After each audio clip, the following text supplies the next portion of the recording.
offer up any advice to students trying to get into whether it's the comic book field, the illustration field, because you've done all three of them, I presume. The animation field, like, what advice would that be? Practice, practice, practice, and keep trying no matter what. Okay. Even on your bleakest days, keep going.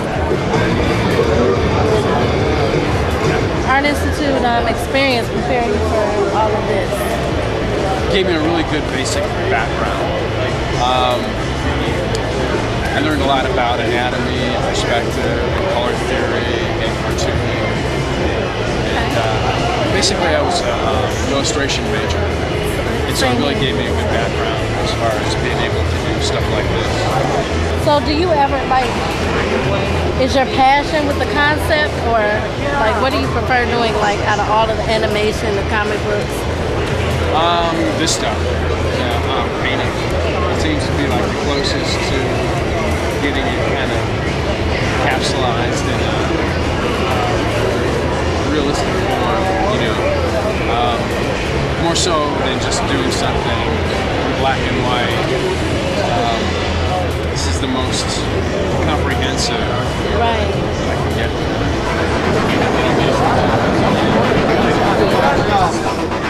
You were in there without one. Is there any advice that you would give to somebody who's up and coming or wants to be a part of this business, whether it's an inker, an artist, a creator? You just have to, nowadays you just have to do it. There's really, when I broke in 15 years ago, I kind of walked into Marvel and just started working for Marvel Comics. That really doesn't happen anymore. You have to sort of work your way up. It's almost like working your way through the minor leagues in baseball. You self-publish, you do small press, you do image books, and then eventually kind of work your way up. But you gotta. If it's an artist, you find a writer to work with. If it's a writer, you find an artist to work with, and just do the job. Nobody here.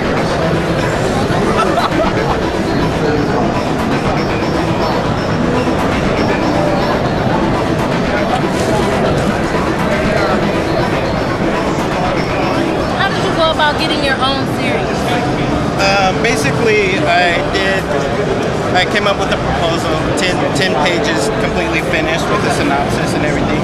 And then I contacted the publisher, Eric Larson, and eventually I came down and actually met him face to face at Comic-Con last year. And so after that, everything got rolling.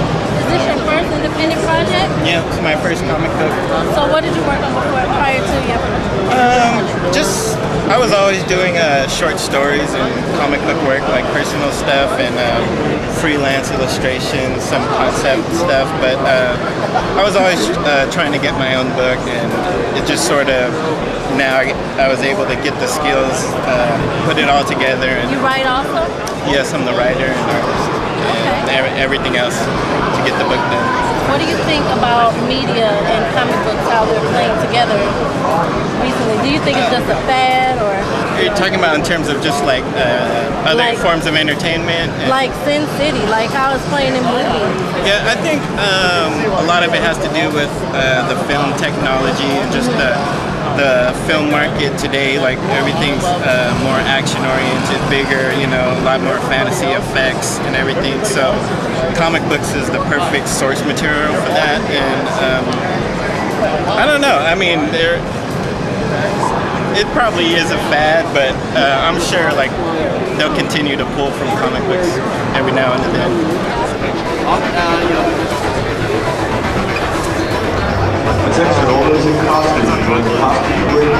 What would be your advice if people want to break into this field? Which field? Comic books or the animation? Comic books and since you do both. Story. Have a good story. Especially with animation, don't sit there and spend years. I mean, it takes me a year to do a short film. Don't spend years creating crap with a bad story. I mean, it's so much work, especially animation. You got to be a little crazy to do animation because it's so hard. And that's why you don't give up, because even though it's hard, you just keep doing it. But you have to make sure you have a story. You have to make sure it's a wonderful story that people want to hear. I mean, and it doesn't have to be cutesy, it just has to be something that's interesting. Also, one thing that a teacher always told me, make sure you animate for a reason. If it's supposed to be live action, make it live action. Right. If there's no reason to animate it, don't animate it, make it live action. Draw. We talked about that earlier. If you're on a bus, if you're sitting there, you need to make sure you have a pad of paper and you're drawing constantly. Never stop drawing. That's really important. But I think story, you know, when it comes down to it, it's all about having a good story. I mean, I've seen beautiful animation with a really crappy story and no one cares, you know? And I've seen really crappy animation with a wonderful story and people still like it. So I think that's why story is so important.